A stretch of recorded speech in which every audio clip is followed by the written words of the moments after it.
Hello friends, welcome to my YouTube channel optometric Hindi special. I am consultant optometrist.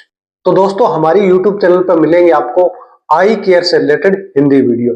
तो आप इस channel को ज्यादा से ज्यादा सब्सक्राइब करें, ज्यादा से ज्यादा लाइक करें और ज्यादा से ज्यादा शेयर करें। तो चलिए, जो अपना टॉपिक है वो शुरू करते हैं। तो आज मैं इस वीडियो में आपको बताने वाला हूं कि शुगर यानी कि डायबिटीज से आंखें कैसे खराब हो रही है। आज इंडिया के अंदर लाखों लोगों को डायबिटीज है। बहुत से लोगों का जो रेटिना है वो शुगर के कारण खराब हो रहा है और कुछ लोगों को तो पता ही नहीं है कि शुगर के कारण आंख का पर्दा यानी कि रेटिना खराब हो जाता है। छोटे बच्चों से लेकर बुजुर्गों तक डायबिटीज का खतरा बढ़ रहा है और वैसे ही रेटिना भी डैमेज हो रहा है। तो अगर किसी बच्चे में या फिर बड़े बुजुर्गों में शुगर का लेवल बढ़ा हुआ है, शुगर कंट्रोल नहीं है, तो उनका रेटिना खराब हो सकता है और वो हमेशा के लिए ब्लाइंड हो सकते हैं। क्योंकि एक बार शुगर के कारण आंख का जो रेटिना खराब हो जाता है तो उसका कोई इलाज नहीं है, वो परमानेंट डैमेज हो जाती है। तो आज हम इस वीडियो में बताएंगे कि क्या अगर आंख का रेटिना खराब हो रहा है तो उसका ट्रीटमेंट है कि नहीं है और इससे कैसे बचा जा सकता है। तो अगर किसी पेशेंट में शुगर का लेवल ज्यादा रहता है तो उसमें क्या होता है, जो हमारी आंख की जो ब्लड वेसल्स होती है, रेटिना के अंदर जो ब्लड वेसल्स होती है वो डैमेज हो जाती है और जो हमारा विजन है वो ब्लर हो जाता है। तो अगर आंख का जो रेटिना डैमेज हो रहा है तो उसमें क्या क्या कॉम्प्लिकेशन आते हैं। तो पहला है डायबिटिक रेटिनोपैथी। तो डायबिटिक रेटिनोपैथी में क्या होता है, अगर शुगर का लेवल बढ़ा हुआ है, शुगर कंट्रोल नहीं है, तो उसमें जो आंख का रेटिना की जो ब्लड वेसल्स होती है वो ब्रेक कर जाती है या फिर डैमेज हो जाती है, जिससे नजर है वो ब्लर हो जाती है।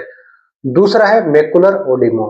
मैकुलर ओडिमो में क्या होता है, जो रेटिना का बीच वाला हिस्सा होता है वहां पे सोजन आ जाती है, स्वेलिंग आ जाती है, तो जिससे हमारा जो विजन है वो ब्लर हो जाता है। मैकुलर ओडिमो क्या होता है, मैकुलर ओडिमो होता है जहां से हम सबसे ज्यादा साफ देखते हैं, जहां पे सबसे अच्छा रेटिना के अंदर विजन होता है वो होता है मैकुलर ओडिमो। अगर वहां पे स्वेलिंग आ जाती है तो इससे जो हमारा विजन है वो ब्लर हो जाता है और हमें कम दिखाई देने लग जाता है। तीसरा है मोतियाबिंद।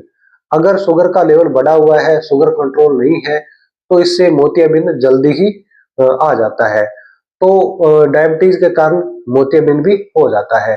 तो अगर शुगर के कारण आंख का जो रेटिना है अगर खराब हो रहा है तो उसमें क्या सिम्टम्स आ सकते हैं। तो अगर आपको इस तरह के कोई सिम्टम्स आ जाते हैं तो आप सावधान हो जाएं।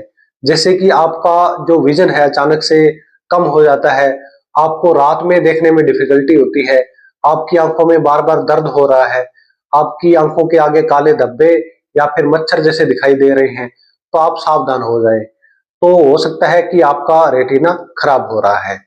तो डायबिटीज में क्या होता है, अगर डायबिटीज के कारण आंख का जो रेटिना खराब हो रहा है तो शुरुआती में उसमें दर्द नहीं होता है, तो उसमें हम लेड चेक करवाते हैं और लेड चेक करवाने से उसका नुकसान बहुत ज्यादा हो जाता है।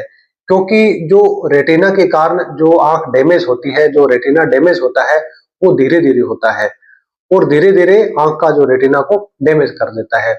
और अगर हम बहुत ज्यादा लेट करते हैं तो ये जो बीमारी होती है ये परमानेंट हो जाती है, यानी कि परमानेंट पेशेंट ब्लाइंड हो जाता है।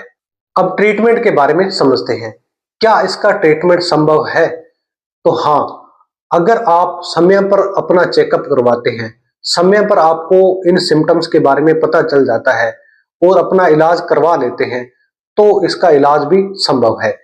तो इसका जो इलाज है वो लेजर द्वारा, मेडिसिन द्वारा और इंजेक्शन द्वारा किया जाता है। तो आप समय पर अपना चेकअप करवा लेते हैं, अपनी आंखों का चेकअप करवा लेते हैं, तो इसका इलाज भी संभव है। तो दोस्तों, अगर आपको या आपके परिवार में किसी को डायबिटीज है तो आप अपना चेकअप समय पर करवा लें। क्योंकि अगर एक बार शुगर के कारण आंख का जो रेटिना डैमेज हो जाता है तो उसका कोई इलाज नहीं है, वो परमानेंट डैमेज हो जाता है। कहीं भी आप किसी भी देश में कितनी भी महंगी दवा, कितने भी महंगे इलाज करवा लें, लेकिन जो नजर चली गई वो वापस नहीं आएगी। जो नजर बची है उसका आप ट्रीटमेंट लें, समय पर अपना चेकअप करवाएं, हर 3 महीने से अपनी आंखों में जो पुतली पिलाने वाली दवा होती है वो डलवाकर अपनी आंखों का जो रेटिना होता है उसका फंडस एग्जामिनेशन आपको करवाना चाहिए। और ओसीटी द्वारा आप अपने जो रेटिना का एग्जामिनेशन करवाना चाहिए, ताकि डॉक्टर को आपकी बीमारी का समय पर पता चल सके और समय पर उसका वो इलाज कर सके। तो याद रखिए, शुगर कंट्रोल तो नजर सुरक्षित। तो इस तरह से आप अपनी जो नजर है बचा सकते हैं अगर आप समय पर अपना ट्रीटमेंट लेते हैं तो दोस्तों मिलते हैं नेक्स्ट वीडियो में एक नए टॉपिक के साथ में। धन्यवाद।